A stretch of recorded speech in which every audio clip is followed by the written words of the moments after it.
that last comment. I think it goes both ways, top down and bottom up. And your example of the leader in the cafeteria, and for all those years, nobody knew you had two adopted children on. And I think that, you know, I'd kind of like to hear more about your attitude transformation, because to me, diversity is an attitude. It's an attitude of everybody counts. Right. And it's also a leadership attitude that if we all wait for everybody to come around and talk to us, you know, I believe leaders have to be approachable, but leaders also have to be one, instead of sitting by themselves, I'll just take my tray and go sit next to somebody else and just start talking, so they do know that you're approachable. So, to me, diversity is such a leadership attribute and a leadership attitude. And you didn't touch on it too much, but your slide talked about attitude transformation. And, you know, I'm sure there's a lot of people in this room who, we were the only one of us in the room.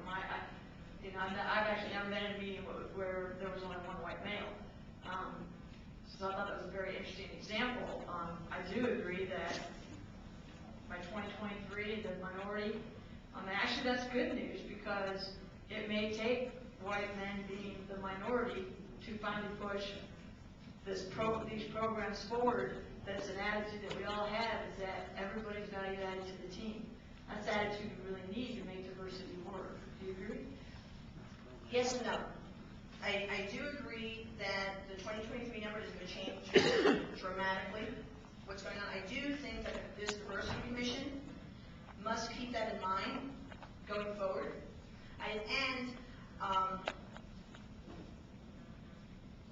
The challenge is when we say that the responsibility only lies with white guys pushing up. I ran with, do you all know Admiral Annette Brown?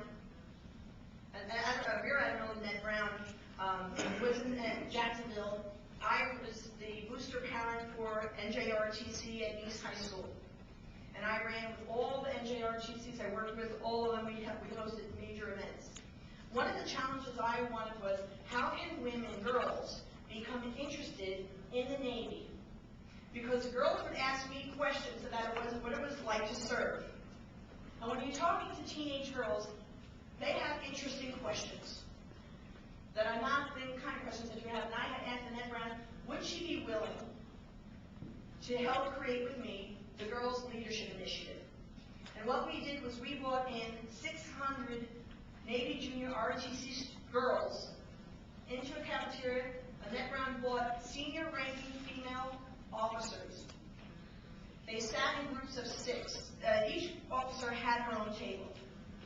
I asked them to bring pictures of their kids, pictures of their medals, pictures of what they do, and to be willing to be as honest as possible.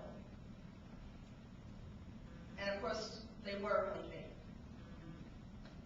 That transformed a lot of girls in their perceptions. They were curious about the white uniforms. They were curious about things, but she had never done that before.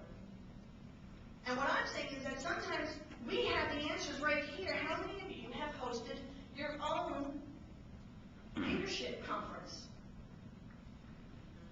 How have you taken on your own volunteer person to do that? And so we can't just blame it on this if we're not also taking the actions, is what I mean to say.